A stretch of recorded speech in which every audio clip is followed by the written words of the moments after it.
American soybean farmers deserted by China in trade standoff. Tallahatchie County, Mississippi, China, traditionally the United States' largest soybean customer, has taken its business to South America in response to U.S. tariffs, and Mississippi farmers say they are bearing the brunt of the move. Soybean farmers in Mississippi and other Midwestern states have found themselves being used by Beijing as a bargaining chip in the U.S.-China trade dispute.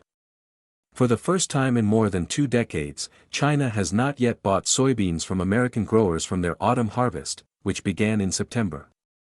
The United States has levied tariffs of more than 50% on Chinese imports in response to Beijing's long-running unfair trade practices and trade imbalance against the United States.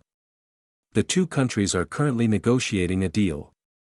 According to the Mississippi Department of Agriculture and Commerce, the production value of soybeans was $1.28 billion last year.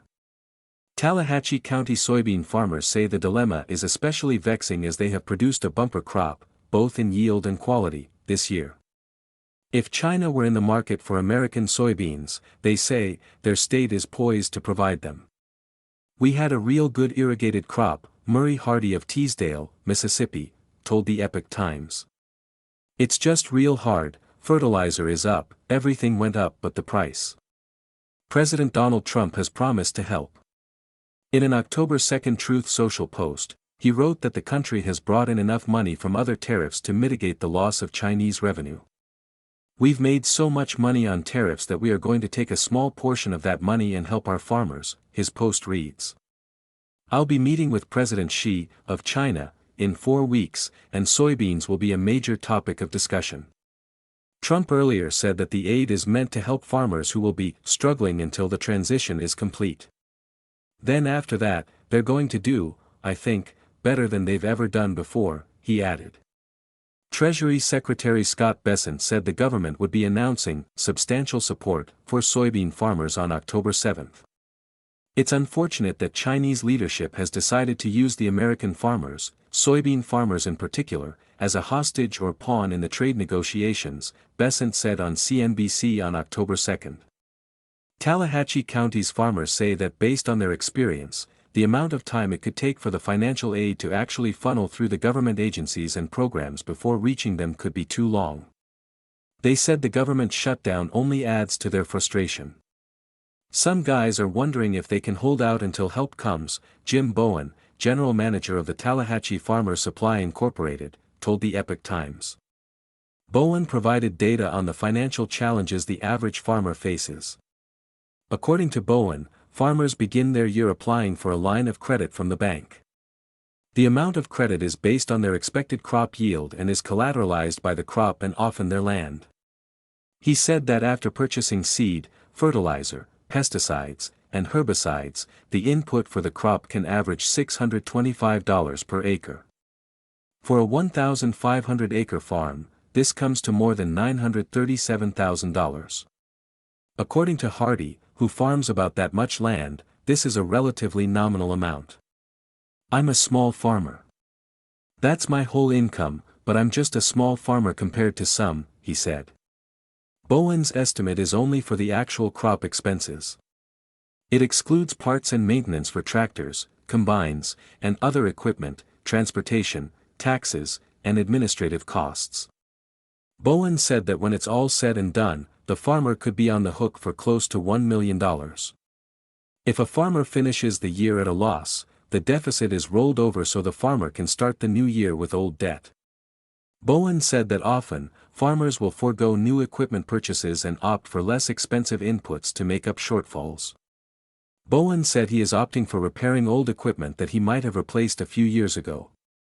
We're reblading discs and just swapping parts out where not too many years ago, we just sell it and go get another, but that's not happening right now, Bowen said. China has a record of reducing its demand for U.S. soybeans when there's tension between the two countries. In 2018, Trump raised tariffs on nearly $370 billion worth of Chinese goods over accusations of intellectual property theft, forced technology transfers, and unfair trade policies and practices. According to the USDA, the U.S. exported $11.3 billion worth of soybeans to China between July 2017 to June 2018. Exports dropped 72% to $3.2 billion between June 2018 and July 2019, or 12 months after the retaliatory tariffs.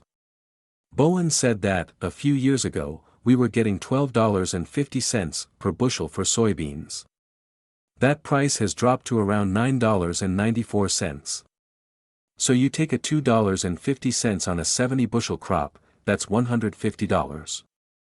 So, let's just say you have 1,000 acres, that's a $150,000 swing, Bowen said. In a dusty field a few miles south of State Highway 35, Van Wolf prepared to climb into his combine for the final day of harvesting. He and his brother farmed 7,600 acres of mostly soybeans and some corn.